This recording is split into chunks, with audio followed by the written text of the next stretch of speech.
I'm up in the studio about to pass out, and I must say I rap my ass off, and I must say I tend to spaz out. I tend to spaz out. Hello, this is Lucien, and playing with me is Homemade Waffles. And Hi. And I had the idea of doing sort of a tutorial video off the basic stuff because I've been inviting people over to my house to play, and I've had to reiterate a lot of things that I've told a lot of people because it seems people only know how to advance tech skill. That's all they know is to get better, get your L cancels, get your wave dashes, or get better edge guarding. But I think there's a very big part of the game that people don't understand, or not even understand, but just don't know how to work on it. So I want to do this as a quick tutorial video on spacing, like what spacing really is. And I'm going to use against Fox as most of my examples because to me Fox is the most important character to know how to play against with any character, even if you're Fox. It's not because he's the best character in the game, but he's the most popular character in the game. You gotta know how to fight against him. So people generally have an idea that good spacing is like, that's bad spacing, and then like, that's good spacing, that's it. Just hit him with the tip of moves. And as long as you hit the tip with your moves, you're doing good spacing. But that's not always true. When people are moving and they're moving about and not hitting each other, there's actually ranges that you don't see immediately that they're actually weaving in and out of. For instance, in this matchup, you would think that Sheik would have more range because she's got long legs, or she's got like a far dash attack, and there's more range to be out of. But actually, in this matchup, Fox has the most range because if you run to neutral airs, let's just run neutral air like that. Run neutral air, just do it again. No, like just run, do it immediately. Oh, run it, dude. Yeah, just run neutral air immediately. Like immediately. Like don't even like try to hit me with the tip of it. The tip of it. So like for instance, see, like if people have especially Foxes when they're dash dancing, you also see obviously dash dancing, you shield because you're afraid, and then they run up in there, and then they start pilling you, which sucks. And you don't want to let that happen. So you avoid that is that always imagine that he's almost always naring. Like for instance, let's say stand like right around this range is show up neutral air range. Like immediately run a neutral air. Well, I meant like don't run. Just run up and do it. Yeah, it's like. I see stop. See real quick. Like this, right? See that? See, obviously you guys aren't gonna be standing right there outside in their range. The reason why that range is important is because right here is the tip of the dash dance. You see what I mean? So that's where you want to be at the tip of the dash dance. Because after they leave the tip of the dash dance, they can't go back. It's committed after that. So as soon as you see them leave that spot, they have to nair or they have to wave dash. So, or you're dash dancing and you're spacing right and you're doing dash dancing a little bit. As soon as I see them leave a certain spot, I'll jump. See, once he passes that point, he has to do something. So, instead of trying to predict when he's gonna nair, think of it more like in case he nairs. It's safer. It's safer. So, another thing to remember is that like what they are currently, like where they are and what they're doing, affects this range. For instance, if he's shielding, right, he can't, that running nair space you're trying to hold, he can't do it. You can't run nair out of shield.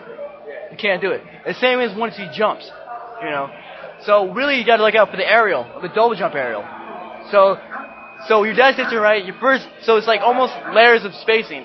So in this matchup, I need to be careful for that nair, right? So I'm doing this, right, and when I see him jump, I know I can get closer.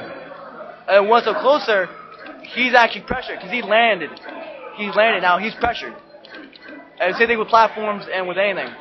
And another thing to remember about this is that at the tip of the nair range, or Fox nair range, but this goes for the farthest move that they have.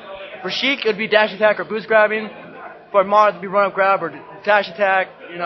Samus, wave dash forward tilt. Peach, dash attack. The farthest ranging move they can do immediately. It's the range you want to stay out of. That's the range you want to stay out of most. And once you're out of that range, you gotta remember that as soon as you're out of that range, you're just in much danger as if you're full stage. So like full stage. Now a lot of people I've seen doing is that they'll just run up shield, and they'll just while they're dash dancing like, okay, I'll just run up and start pillaring you, or I'll start pressuring shield. But you wouldn't shield from full stage, right? Because the reason is because it's not threatening you with anything. If you're outside the furthest range, you're just as much threat as full screen. So why would you shield? And then you'll notice that people have a certain style on how they play, which I'll get into in the next video about kind of reading comprehension and reading movement. But obviously you can't just stay out of this range all day. But this is how you observe people. And so you kind of have to, for instance, like shield. People always face like, for shield grabbing, right? Like, they don't want to get shield grabbed. It's the same concept. Staying out of that range and abusing it. Or else smash out shield with Fox. So those are ranges that you want to get in. You want to stay as close as possible without being in danger. Like as close to the fire without being burned. And that's what real spacing really is. It's just staying outside the ranges and seeing if they do something, you can hit them out of it. And if they see that then you can see how they play. You guys should play a quick two-stock and show them, like, if you can do it. Well, I was getting examples, like, if you watch, I guess, I'll do blade advertisement. If you watch some of my matches, you'll notice that when I start against Fox, like, I need to try to grab him, or just the aerials, because of crouch canceling, right? I'm afraid of it. But since Fox is at low percent, dash attack won't lift him, right? So, dash attack, he doesn't have to worry about that range yet.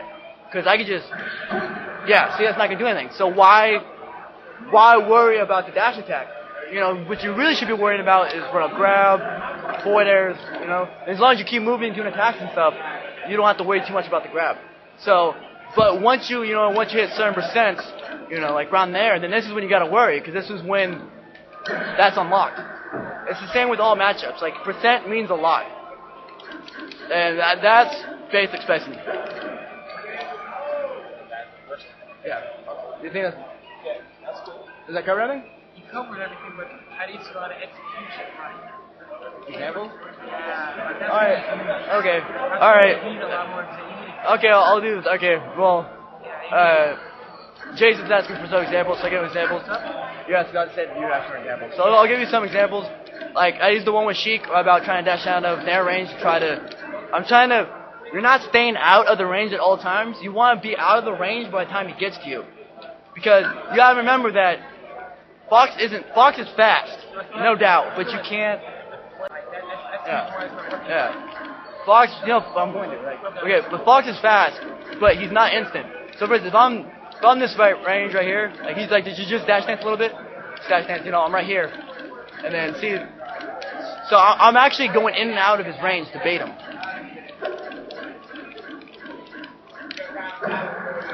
So like, see that? So I'm going in and out of his range to basically get him to go at me, to sort of like tease him to come in. And same with jumps, and that's how you bait people, because if I'm doing like this, right, they want to hit me. They want to hit it, because that pisses people off when you miss aerials. So you do that as kind of a bait and see what they do, which I'll get into more separate. I'll get into it more next match about what to do once you get that spacing, and there'll be more examples in that video. The beat maker is here, known to warm it up as if April is near. No bunnies or eggs, never won a charade. When I return, the whole city throw a parade like.